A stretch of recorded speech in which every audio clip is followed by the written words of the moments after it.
எல்லோருக்கும் வணக்கம். மலரம்மா சமையல் சேனல் இன்றைக்கி வந்து மத்தியானம் லஞ்சுக்கு தான் ரெடி பண்ண போகிறோம். ஸ்டவ் பற்ற வச்சு ஒரு குட்டியாக ஒரு குக்கர் வச்சுட்டேன். குக்கர் நல்லா சூடு ஏறிடுச்சு. இப்போ எண்ணெய் சேர்த்துக்கிறேன். கடுகு, ஒரு 1/4 டீஸ்பூன் வெந்தயம். புளி குழம்புக்கெல்லாம் வெந்தயம் போட்டால் நல்லா சூப்பராக இருக்கும்.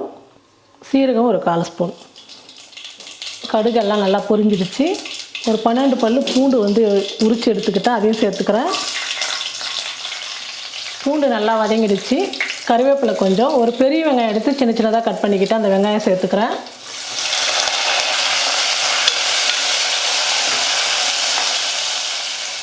வெங்காயம் நல்லா வதங்கிடுச்சு. ஒரு தக்காளி எடுத்து பொடியாக கட் பண்ணிக்கிட்டேன், தக்காளி சேர்த்துக்கிறேன்.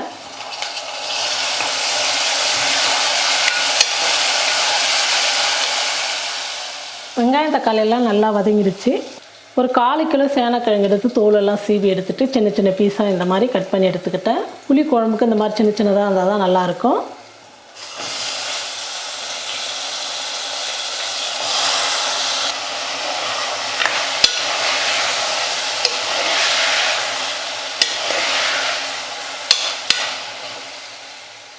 மஞ்சள் தூள் 1/4 ஸ்பூன். தேவையான அளவுக்கு உப்பு சேர்த்துக்கிறேன். மஞ்சள் தூள் உப்பு சேர்த்ததுக்கப்புறம் நல்லா வதக்கிக்கலாம்.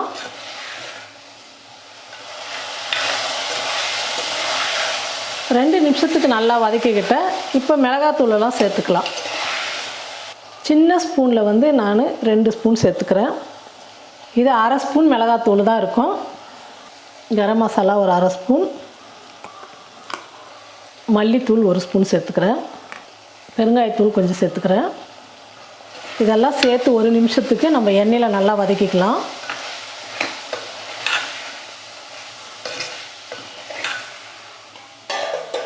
தேவையான அளவுக்கு தண்ணி சேர்த்துக்கிறேன். தண்ணி இந்த அளவுக்கு இருந்தால் போதும். ஏன்னா நம்ம காய் வந்ததுக்கப்புறம் புளி தண்ணி வர சேர்க்கணும். அதனால் தண்ணி வந்து அளவோடு வச்சுக்கணும். ரொம்ப தண்ணியாக இருந்தால் புளி குழம்பெல்லாம் நல்லா இருக்காது. ஒரு மூடி போட்டு மூடியெல்லாம் காய் நல்லா வேகட்டும். பாருங்கள், காய் வந்து நல்லா வெந்துடுச்சு. இப்போ வந்து புளி தண்ணி சேர்த்துக்கலாம். ஒரு குட்டியாக எலுமிச்சம்பழம் சைஸ் புளி எடுத்து கரைச்சி வடிகட்டி எடுத்துக்கிட்டு அந்த புளி தண்ணி சேர்த்துக்கிறேன்.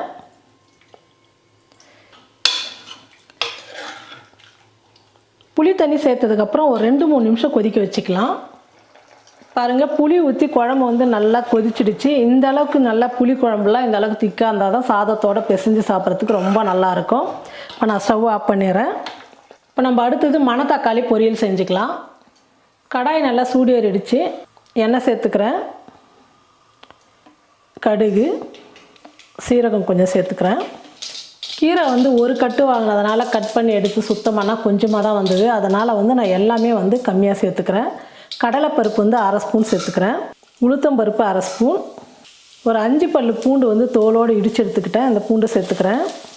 ஒரு 2 வரமிளகா வந்து சின்ன சின்னதாக கட் பண்ணிக்கிட்டு அந்த வரமிளகா சேர்த்துக்கிறேன். இதெல்லாம் நல்லா வறுத்துக்கலாம். பருப்பெல்லாம் நல்லா வறுப்பட்டுடுச்சு.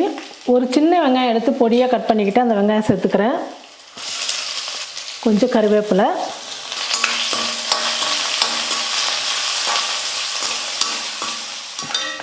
பாருங்கள், வெங்காயம் எல்லாம் நல்லா வதங்கிடுச்சு. நான் மணத்தக்காளி கீரை வாங்கிட்டு வந்து நல்லா எல்லா கீரையும் கிள்ளி எடுத்து அலசிட்டு பொடியாக வந்து கட் பண்ணி எடுத்துக்கிட்டேன். இந்த கீரையை சேர்த்துக்கிறேன்.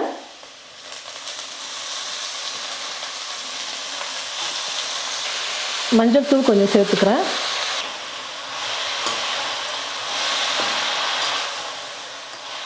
பொரியலுக்கு தேவையான அளவுக்கு உப்பு சேர்த்துக்கிறேன்.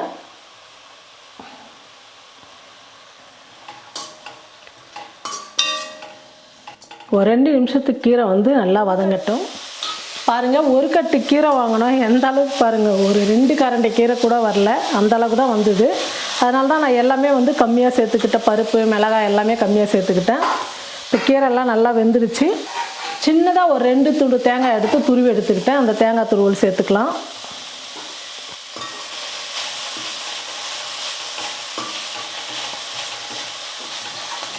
மணத்தக்காளி கீரை பொரியல் வந்து சூப்பராக ரெடி ஆகிடுச்சு. எல்லாருக்குமே தெரியும் மணத்தக்காளி கீரைனா உடம்புக்கு எந்த அளவுக்கு ரொம்ப நல்லது. வாய்ப்புண்ணு, அல்சரு இந்த மாதிரி நிறைய பிரச்சனை இருக்கிறவங்களாம் மணத்தக்காளி கீரை வந்து பொரியல் கூட்டு கடைஞ்சி சாப்பிட்லாம். அதுவும் இல்லாமல் ரொம்ப வாய்ப்புன்னு இருக்கிறவங்க அல்சர் இருக்கிறவங்க காலையில் அந்த மேலே வந்து துளுப்பாக இருக்கும் பார்த்தீங்களா, துளுத்து வரும். அந்த துளிர் வந்து அப்படியே கிள்ளி ஒரு 4-5 இலை நீங்கள் மென்று வெறும் வயிற்றில் சாப்பிட்டிங்கன்னா அல்சர் புண்ணு எது இருந்தாலும் சூப்பராக சரியாயிடும். அவ்வளோ நல்லா புண்ணுலாம் ஆறிடும். இது வந்து ஹாஸ்பிட்டலுக்கு போகாமல் நமக்கு வந்து ரொம்ப ஈஸியாக வீட்லேயே செய்யக்கூடியது தான் இது. இதை உணவாகவும் எடுத்துக்கலாம், மருந்தாகவும் எடுத்துக்கலாம். அந்தளவுக்கு ஒரு ரொம்ப நல்லது மணத்தக்காளி கீரை வந்து. இப்போ மணத்தக்காளி கீரை பொரியல் ரெடி ஆகிடுச்சு. நான் ஸ்டவ் ஆஃப் பண்ணிட்டேன். அடுத்தது பருப்பு ரசம் செஞ்சுக்கலாம். பருப்பு ரசம் செய்கிறதுக்கு மிளகு சீரகம்லாம் தூள் பண்ணிக்கலாம். மிளகு 1 ஸ்பூன், சீரகம் 1 ஸ்பூன், தனியா 1 ஸ்பூன், ஒரு 6 பல் தோலோட பூண்டு எடுத்துக்கிட்டேன், 2 மிளகாய், இது வந்து காஷ்மீர் மிளகாய் 2 எடுத்துக்கிட்டேன். இது எல்லாம் மிக்சியில் போட்டு நைஸாக அரைச்சி எடுத்துக்கலாம். பாருங்கள், இந்த மாதிரி கொரப்பாக அரைச்சி எடுத்துக்கணும். பெரிய எலுமிச்சை பழம் புளி எடுத்து நல்லா கரைச்சி அந்த தோலெல்லாம் எடுத்துட்டு தண்ணி மட்டும் வடிகட்டி எடுத்துக்கிட்டேன்.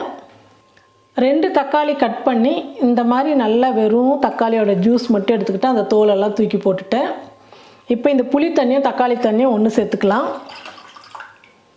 நான் ஒரு 50 கிராம் துவரம் பருப்பு எடுத்து குக்கரில் போட்டு நல்லா ஒரு 5-6 விசில் விட்டு நல்லா வேக வச்சு எடுத்துக்கிட்டேன்.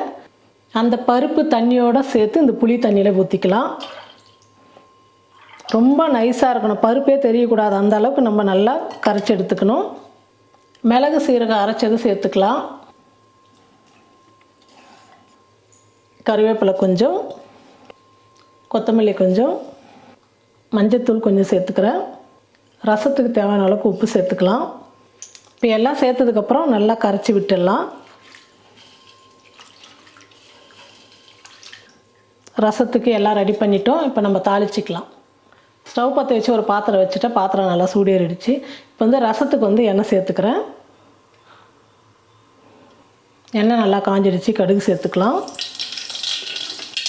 2 வரமிளகாய் சேர்த்துக்கிறேன். நான் காரத்துக்கு வந்து ஏற்கனவே 2 வந்து காஷ்மீர் மிளகாய் போட்டு மிளகு சீரகத்தோடு அரைச்சிக்கிட்டேன், அதனால் வந்து மிளகாய் 2 சேர்த்துக்கிறேன். பெருங்காயத்தூள் ஒரு 1/2 ஸ்பூன் சேர்த்துக்கிறேன். இப்போ நல்லா பொரிஞ்சிடுச்சு. கரைச்சி வச்ச ரசத்தை ஊற்றிக்கலாம்.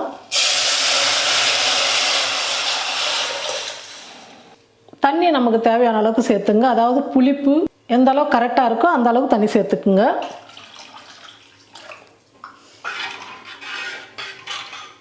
ரசம் தாளித்து விட்டுட்டோம். ரசம் வந்து கொதித்து நுர வரணும், ரொம்ப கொதிக்கக்கூடாது.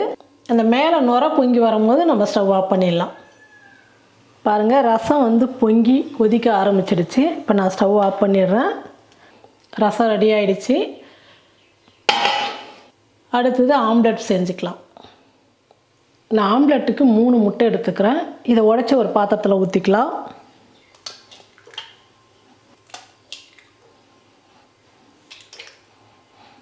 முட்டையை வந்து நல்லா அடிச்சுக்கிறேன்.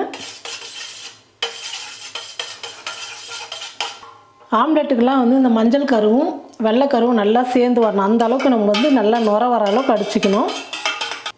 முட்டையை நல்லா கலந்து விட்டுட்டேன். ஒரு பெரிய வெங்காயம் எடுத்து பொடியாக நறுக்கி எடுத்துக்கிட்டேன். 2 பச்சை மிளகாய், கொஞ்சம் கொத்தமல்லி. இப்போ இது எல்லாம் வந்து முட்டையில் சேர்த்துக்கலாம். கொஞ்சமாக மஞ்சள் தூள் சேர்த்துக்கிறேன். இதெல்லாம் சேர்த்ததுக்கப்புறம் நல்லா கலந்து விட்டுக்கலாம். முட்டையை நல்லா கலந்து விட்டுட்டேன். இப்போ நம்ம தோசைக்கல்லை வச்சு ஆம்லெட் செஞ்சுக்கலாம். தோசைக்கல் நல்லா சூடு ஏறிடுச்சு. இப்போ நம்ம ஆம்லெட் போட்டுக்கலாம். கடாயில் கொஞ்சமாக எண்ணெய் சேர்த்துட்றேன். நான் வந்து 3 முட்டை உடச்சி ஊற்றுனதில் வந்து 2 ஆம்லெட் ஊற்ற போகிறேன்.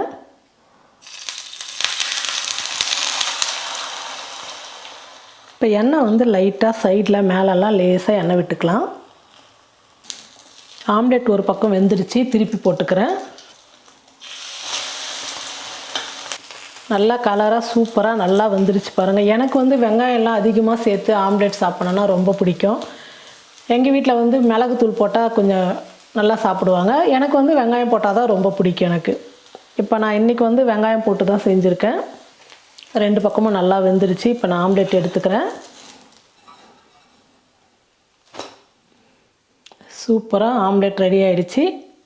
3 முட்டை எடுத்து 2 ஆம்லெட் ஊற்றிக்கிட்டேன். பாருங்கள் எந்த அளவுக்கு நல்லா பெருசாக சூப்பராக வந்திருக்கு. ஒரு ஆம்லெட் சாப்பிட்டாவே நம்ம வயிறு ஃபுல்லாகிடும். வெங்காயம் எல்லாம் சேர்த்ததுனால ஆம்லெட் வந்து ரொம்ப நல்லா பெருசாக வந்திருக்கு. இப்போ நம்ம சமையல் வந்து முடிஞ்சது எல்லாமே. இப்போ நம்ம என்னென்ன செஞ்சோன்னு சொல்லிட்டு பார்க்கலாம் வாங்க. இன்றைக்கி மதிய சாப்பாடு நம்ம வீட்டில் வந்து சேனக்கிழங்கு புளிக்குழம்பு, பருப்பு ரசம், முட்டை ஆம்லெட், மணத்தக்காளி கீரை பொரியல், சாதம், தக்காளி ஊறுகாய். தக்காளி ஊறுகாய் வந்து நம்ம சேனலில் ஏற்கனவே போட்டிருக்கோம்.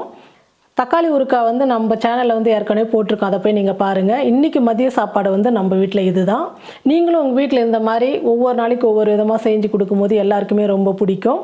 ரசமும் வந்து ஒரே மாதிரி புளி ரசம் அந்த ரசம் வைக்காமல் பருப்பு ரசம், மிளகு ரசம், புதினா ரசம், எத்தனை வகையான ரசம் இருக்குது. இந்த மாதிரி ஒவ்வொரு நாளைக்கு செஞ்சு கொடுக்கும்போது உடம்புக்கும் ஆரோக்கியமாக இருக்கும், ரொம்ப நல்லாயிருக்கும். உங்கள் வீட்டில் இந்த மாதிரி செஞ்சு பார்த்துட்டு எப்படி இருக்குன்னு சொல்லிட்டு மறக்காமல் கமெண்ட் பண்ணுங்கள், ஷேர் பண்ணுங்கள். நன்றி.